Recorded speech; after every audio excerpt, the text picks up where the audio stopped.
Con la pregunta 17 le pido muy atentamente al maestro Carlos Alba, vicepresidente de Plan Nueva República en Aguascalientes, proceda a formularla. Correcto. ¿Están de acuerdo en realizar una profunda reestructuración del Poder Judicial Federal y de los poderes judiciales de los estados que implican los siguientes cambios? Designación de los ministros de la Suprema Corte, magistrados y jueces mediante el sistema de convocatoria pública e insaculación calificada, que implica 3 etapas semejantes a la designación de los consejeros del INE, que debe transformarse en el poder electoral, conforme a la pregunta número 5. En la primera etapa, se convoca a todo el pueblo de México a aportar perfiles que reúnan los requisitos muy rigurosos para el cargo, a efecto de integrar un universo de excelencia con los mejores perfiles del país. En la segunda etapa, se da vista al pueblo de México para que, en caso de ser necesario, señalen personas que no reúnan los requisitos, no obstante haber quedado en la lista. En la tercera etapa, con base en la lista depurada, se procederá a realizar el nombramiento mediante insaculación calificada, que deberá hacerse de manera pública y ante fedatario público. B.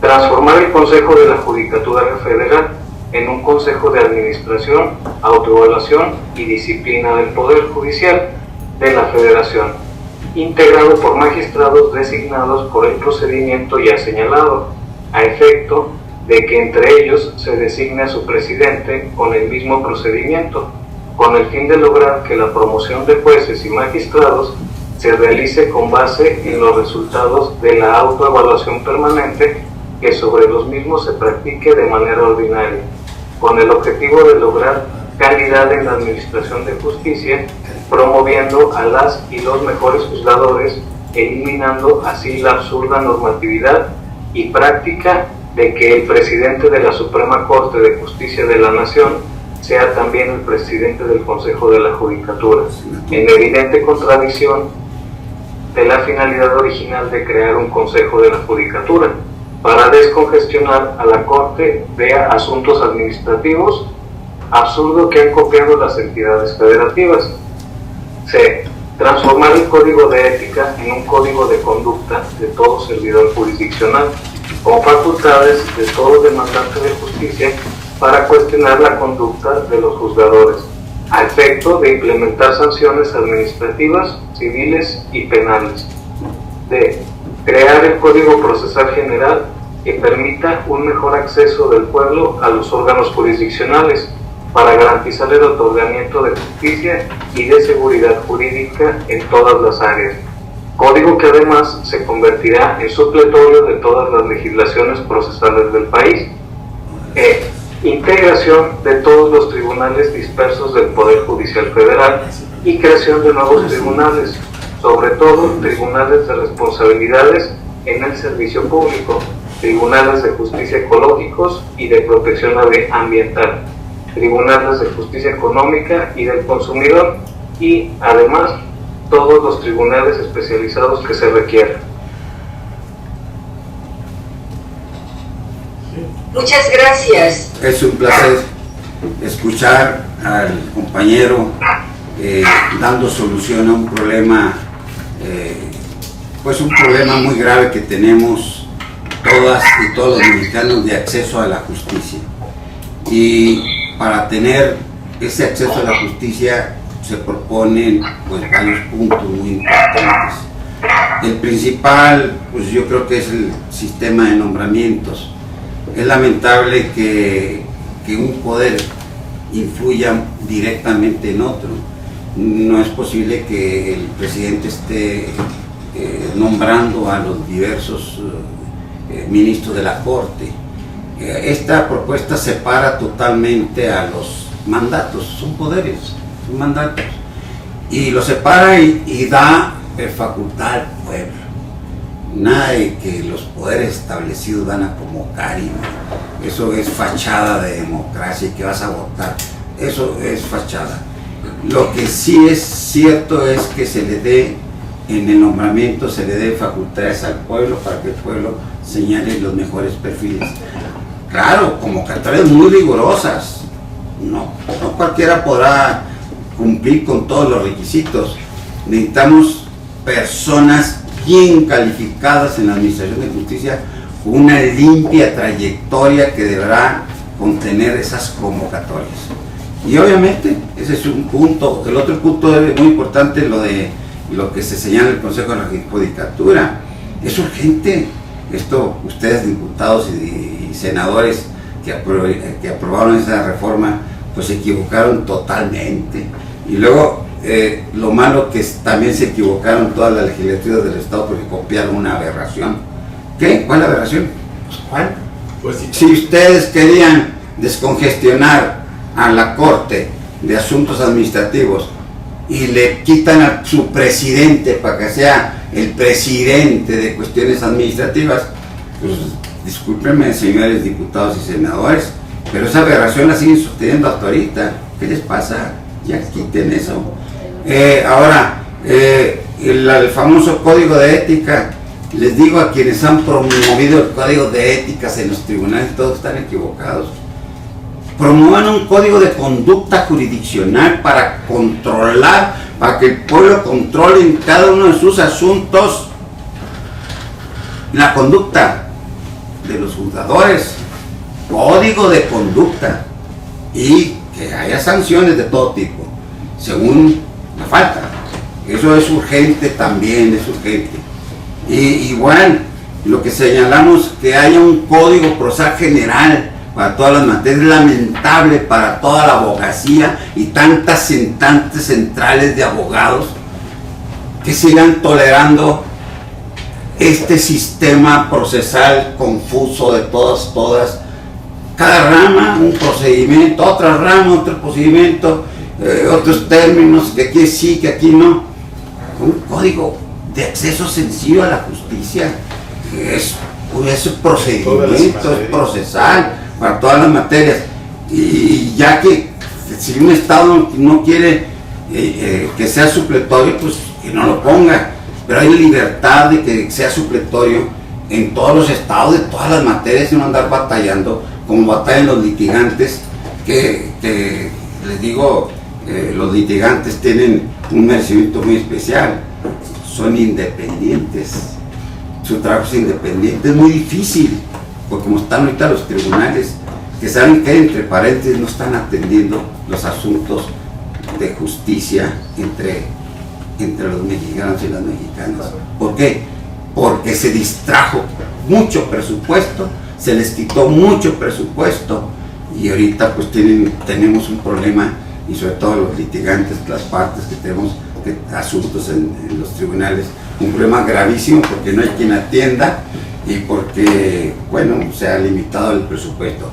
La obligación principal de un Estado, de todas las obligaciones, es la administración de justicia, y eso se ha dejado al mar. Y un Estado que no protege a sus gobernados y que no sanciona a quienes violan la ley, es un Estado fallido. Disculpen ustedes, disculpen todos, pero estamos ante un Estado que, si no queremos llamar fallido, podemos un Estado de impunidad. Eso sí, es muy claro, de impunidad. Y la impunidad camina por las calles. Es lo más triste que tenemos. Bien, diputadas y diputados, aviéntense por favor como un denominador aquí, porque en este asunto ustedes se dividieron, había posibilidad, y se dividieron. No se dividan. Aquí les damos la técnica para que ustedes coincidan. Si coincide este punto, imagínense qué poder judicial tendríamos.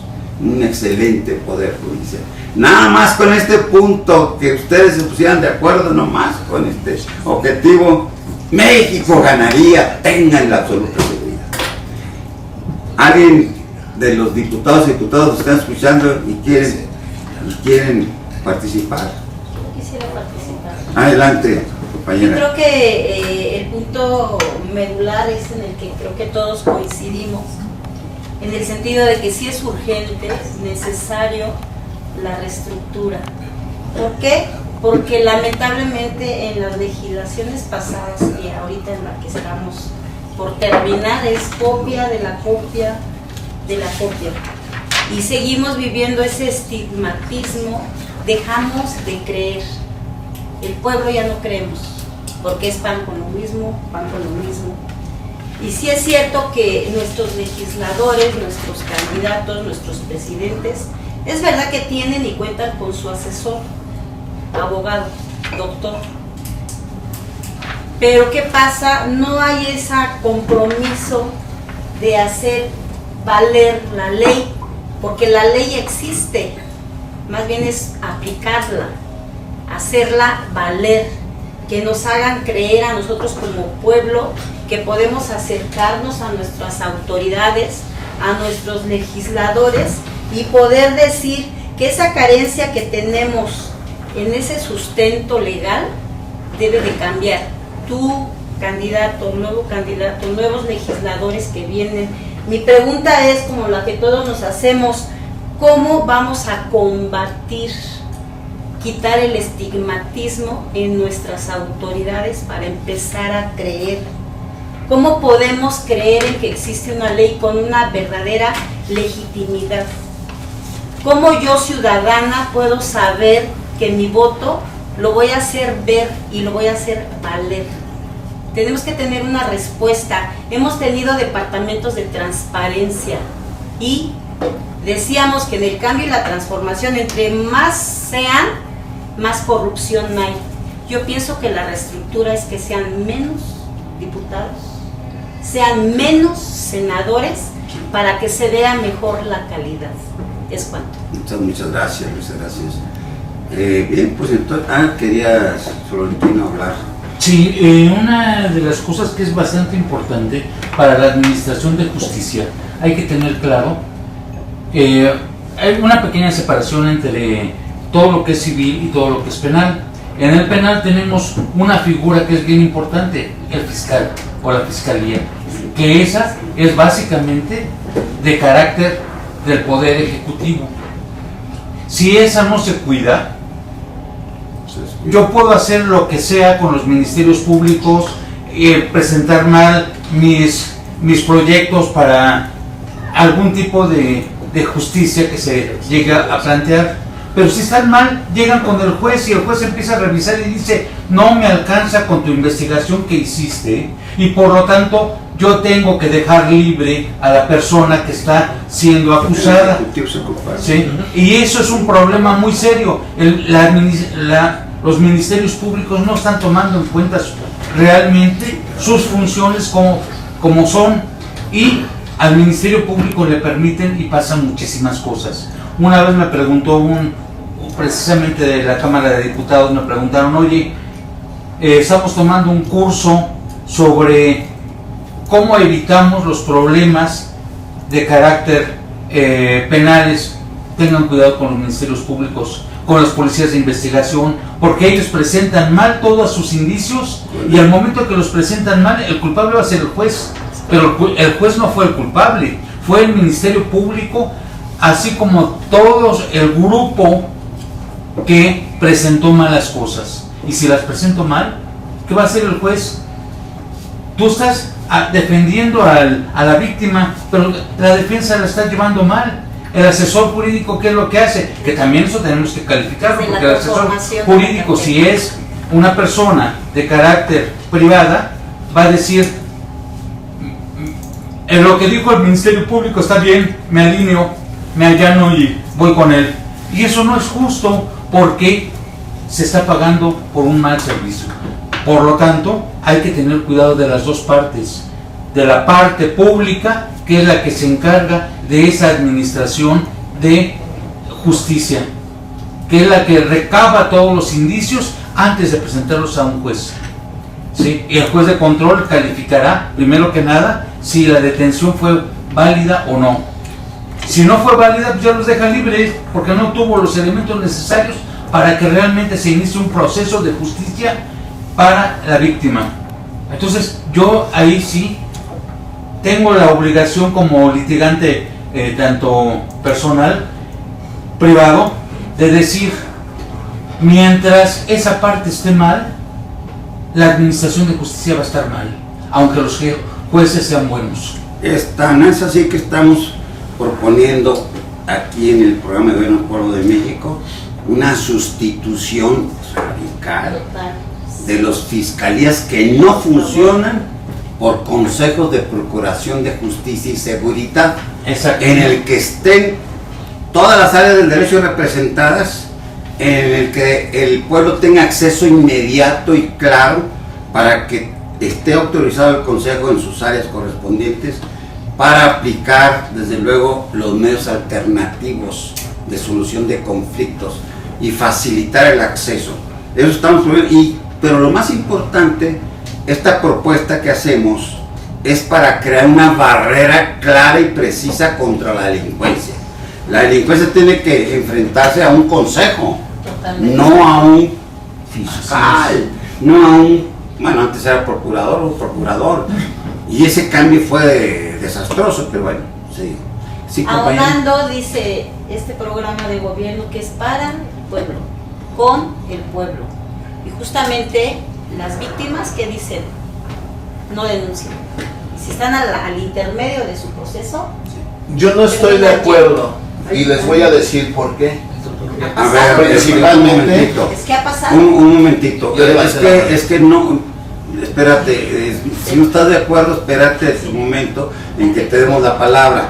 Yo quiero puntualizar a los que están participando a través de Zoom, darles la palabra. Es un foro para ustedes que están a distancia, no nomás para esta mesa, que obviamente felicito a cada una de estas mesas porque son todos líderes. Aquí estamos en una mesa de representantes de organizaciones, que es muy importante porque es una mesa de representaciones. Pero sí queremos ir dando la palabra de conformidad, sobre todo dando prioridad a los que nos escuchan a distancia. Y bueno, hay dos participaciones. En primer lugar, el doctor Juan Bruno Ubierco Maldonado, si no hay inconveniente, le cedo la palabra. Sí, quiero las damas, pero Brigitte, adelante, si me permiten ceder la palabra, la doctora Brigitte. Excelente, la doctora Brigitte Hernández, por favor. Muchas gracias, doctor. ¿Qué tal? Muy buenas noches a todos. Concordando con el punto de vista en la pregunta en la que estamos, efectivamente, su servidora, yo tuve la oportunidad de realizar una tesis doctoral en 2015, donde justamente el tema a debatir era los derechos humanos de la víctima frente a las violaciones procesales de los derechos humanos del inculpado, en donde justamente se dio un caso de estudio que muchos tal vez recordarán a la francesa Florence Cassel, que fue muy comentado, muy polémico en México para darse parteaguas de lo que fue justamente el tutelar el derecho procesal de una adecuada defensa. Justamente aquí es donde se ven vulneradas muchas de las garantías de la víctima al no tener un verdadero acceso a la justicia, en el sentido de que se queda desprotegida al haber existido violaciones procesales en favor del inculpado, en el que justamente se le otorga este derecho que tutela la Constitución actualmente a una adecuada defensa. Pero es aquí donde queda totalmente al descubierto una verdadera reparación del daño para con la víctima, que lamentablemente es un alto porcentaje en el que actualmente estamos en el Jalisco, en esa estadística, por violaciones que se dan al debido proceso desde el momento de su detención, y que lamentablemente cada vez es más y más difícil el acceso a la justicia. Entonces, en aras de ello, sí considero que nuestros legisladores que actualmente están y los que quieren postularse vaya, formemos un frente común en el que aún hagamos un mayor esfuerzo por poder hacerles saber estas propuestas, que puedan verdaderamente abocarse a ello, porque las adecuaciones que han hecho en los últimos años al Código Nacional Penal realmente no han subsanado muchas de las deficiencias que nos aquejan actualmente a México. Es cuanto. Gracias. Gracias, doctor. Adelante, doctor Juan Bruno. Sí, doctor Escafini, muchas gracias. Muy entretenido. Acuérdense ustedes que nada más tenemos 2 minutos. Hay que ceñirnos a los 2 minutos. Yo con mucho gusto respetaré mis 2 minutos. Fíjense que es un problema grave. Es un problema de datos. Los datos no los manejan. Los alemanes han avanzado. Los japoneses, los americanos por los números. Se llega a la luna con números. Créanlo que se llega a la luna con números. Exactamente a donde quieren aterrizar por números. Fíjense ustedes cuál es la problemática. En la Ciudad de México hay 20,000 personas que se dedican, no cabe decir un candidato ahí, créanlo, bueno, ese es el dato, 20,000 personas que se dedican a delinquir. El problema, fíjense, a lo legal, que vemos todo que es legal, y ahí les va la problemática de los datos duros. Si aceptamos, como debe de ser, en el mundo, todo el mundo sucede, la prisión preventiva, desaparecerla, que no tiene sentido. Todos somos inocentes, cualquier persona es inocente hasta que se demuestre lo contrario. Si aceptamos que desaparezca como debe de ser, fíjense lo que dice la Secretaría de Gobernación, va a haber 68,000 delincuentes que van a salir de inmediato y no vamos a poder con ello. Y por otro lado, tenemos 90 millones de personas que no tienen preparatoria universidad. Entonces la situación es de números. Entonces la verdad hay que identificarlo. Estos números no van a poder si no les decimos, doctores, compañeros, a los candidatos que todas sus ecuaciones están mal, porque no ven la verdad. Si en el programa de gobierno no nos hacen caso, pues no van a llegar a nada en este sexenio, ni el que sigue, ni no sé en cuántos. Entonces, doctor, hay que seguir adelante. Los felicito a todos. Muchas gracias, Javier, el maestro Javier Cuauhtémoc Campos. Adelante, a ver, ¿en qué no estás de acuerdo? A ver, pero puntualiza, ese es el problema. El problema todo el mundo lo expone, pero siento que la solución está prácticamente en armar un consejo dentro de la fiscalía, o que esté observando las fiscalías, para ver las pruebas de los hechos fácticos reales, es decir, las periciales, en cuanto al tema de los delitos o el tema penal. ¿Por qué? Porque la puerta de retorno, que es cuando entra el detenido, el delincuente o el presunto, si no se reúnen las pruebas suficientes, claras y precisas, el delincuente o el detenido tiene la oportunidad a salirse con la suya. Es decir, que si en vez de enjuiciarlo a él, vemos directamente las pruebas, evitamos la puerta de retorno. ¿Cómo se hace eso? Bueno, en mi punto de vista es muy sencillo, que ese consejo esté formado por peritos especialistas para comprobar y evitar precisamente que el delincuente o el supuesto delincuente o el presunto delincuente esté ocupando un lugar o un gasto en la cárcel innecesario, y en ese momento se determina si es culpable o no. ¿Por qué? Porque normalmente para desahogar las pruebas a veces se llevan hasta 2 años. Sí, pero quisiera yo que precisaras en qué no estás de acuerdo con lo que dijo la compañera. Nada más eso es lo que queremos.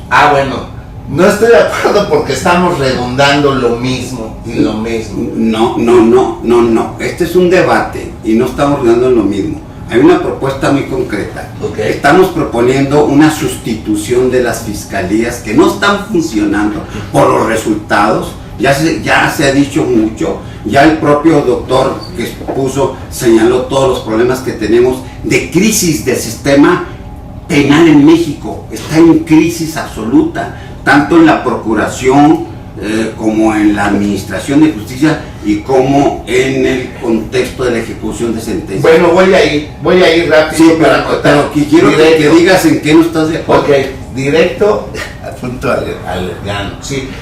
Al fiscal no se le puede quitar del medio porque es prácticamente quien lleva toda la operación de investigación. No se le puede anular. Más bien hay que supervisar que ese trabajo, ese puente que existe entre el delincuente y el afectado, se lleve a cabo, se cubra el procedimiento tal cual y se aplique la ley. Una moción. No estamos hablando de eliminar al fiscal, estamos hablando de sustituir al fiscal por procuradores de todas las áreas. Okay. Habrá un procurador de justicia penal en lugar de un fiscal.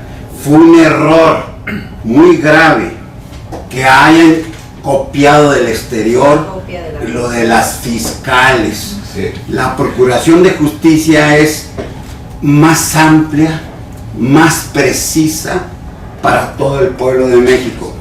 El fiscal es una figura no aplicable para el efecto de sustituirlo y quitar al procurador por el fiscal. Sí, no. Si ya queda aclarado, adelante. ¿Quería usted decir algo Nada más? más revalidar ese punto que Sí. justamente este programa que es de gobierno del pueblo para el pueblo y con el pueblo era lograr esa transformación, esa reestructura en las materias todas, tanto materia penal, mercantil, civil, laboral.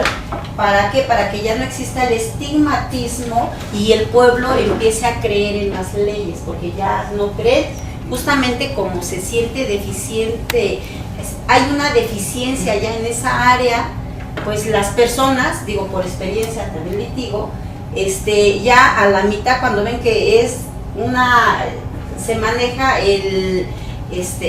la dilación en el procedimiento, pues las personas ya no tienen tiempo de eso, en la dilación y luego la violación, porque ven que en los dictámenes no hacen o no se puntualiza el punto real, medular al cual quieren sentirse ellos, obviamente respaldados o que se subsane en lo que fueron ellos agraviados, pues ya no creen, o sea, dicen es muy largo, ya no quiero o ya no quieren denunciar. Nada más es que el pueblo empiece a creer nuevamente que la justicia sí existe. Hay dos participaciones en la mesa de líderes, pero antes quiero saber si quienes están escuchando a distancia quieren participar, para ir combinando las participaciones. ¿Nadie quiere participar?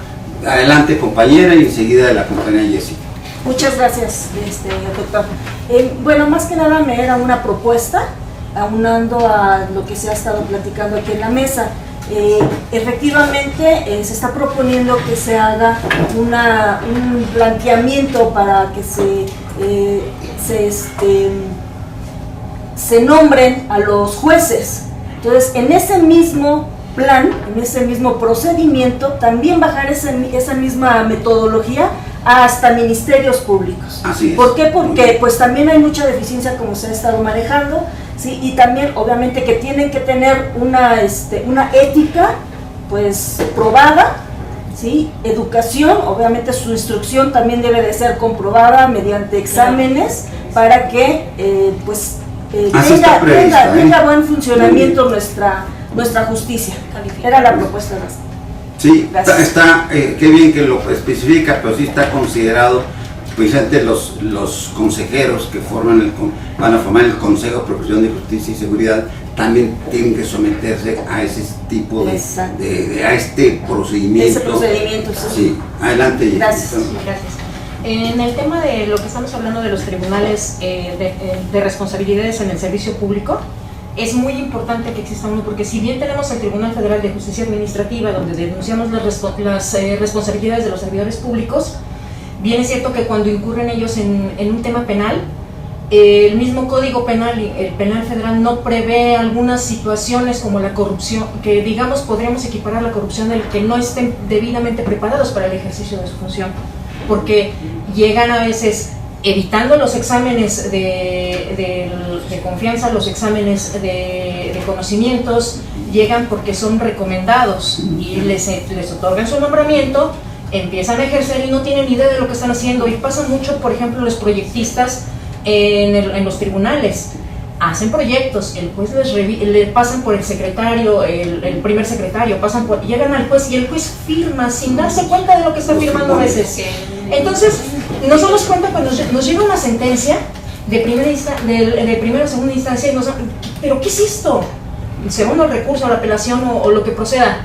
¿Pero por qué tenemos que llegar a otra instancia mientras se nos retrasa el asunto? Y más si tenemos un detenido, por ejemplo. Si tenemos un detenido, no tenemos la forma de ayudarlo porque los amparos se van a tiempos exorbitantes, porque hay mucha carga de trabajo, dicen ellos, y resuelven mal, resuelven algo mal hecho que nos tenemos que ir a la revisión, y la revisión va a tardar otra eternidad, hasta un año llega a tardar una revisión, y mientras nuestros detenidos no va a estar ahí esperando a que termine su amparo para que lo puedan pasar de la intermedia a juicio oral, es imposible. Entonces sí es muy importante que se regule y que sepan, que tengamos un tribunal especializado, porque este tema de corrupción por aceptar un cargo para el que uno no está preparado es básico para que nosotros podamos avanzar en este tema. Sí, viene usted a confirmar la hipótesis de que ya nosotros tenemos prevista, de que hay que sustituir totalmente el título cuarto de la Constitución y incluir allí los tribunales de responder al servicio público en lugar de todo el sistema de corrupción que hay, que la Cámara de Diputados, que el juicio político, que las contralorías, fuera todo eso.